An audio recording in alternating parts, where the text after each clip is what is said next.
Could you devise a multi-million-dollar video game in just a weekend? At the University of Berkshire, a game jam organised by Train to Game and Epic Video, makers of Gears of War, teams of games developers were pitted against each other in a week-long tournament. Train to Game is a blended learning company. We teach various courses. We teach programming courses, art, animation, QA and design, and it's absolutely focused at people wanting to get into the computer games industry.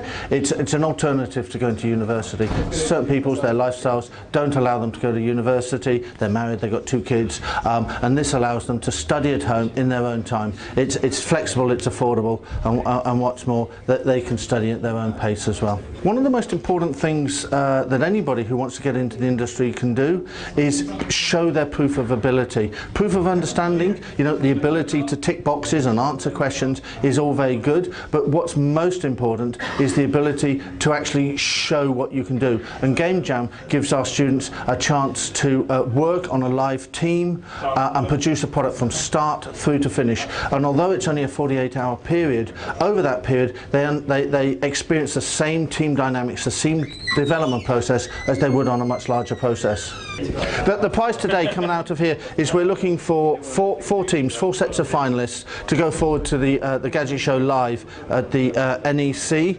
and those finalists will be given separate mentoring moving forward from here to develop a new game that they'll finalise at the Gadget Show, and they'll be developing with the full UDK engine. The price for that is £1.5 million worth of licensing for that engine, the mentoring and the exposure. And the exposure shouldn't be underestimated. One of the most important things in getting a job, as I said, coming into the industry, is that proof of ability. Well, if they are named, shown and showcased at Gadget Live, as well as all the mentoring, they can have 4 cracking games that then they can take to prospective employers. And that's if they don't want to take them directly to market themselves. And one of the prizes is that we will look to take the very final winner into the market and help them self-publish.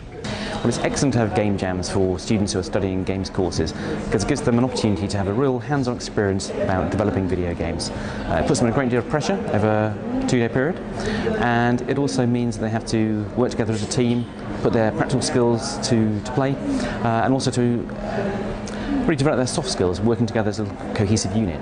So that's one of the key reasons why it's great to have a games jam at Bedfordshire University. And with Train to Game. And the other key reason, of course, it's good to have things like games jams from time to time because it brings game developers, people who are trying to get into the industry, into contact with people in industry.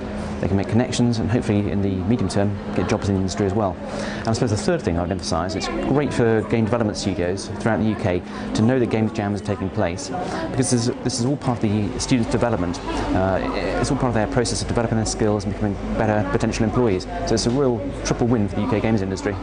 I'm delighted by the things that are happening, not because of what the government is doing, but because of the effect of our campaign. We've been campaigning for a games tax relief now for 3 to 4 years. The Scottish National Party in government backs our proposal.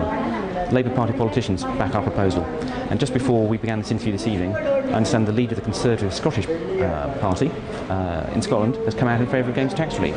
So we now have an important Conservative figure backing Tiger's campaign for games tax relief. We are making progress, we're going to win. I want the government to do 3 key things. The first thing is that I would like the government to introduce a tax break for games production that would allow our industry to compete on a level playing field against countries such as Canada and France and America.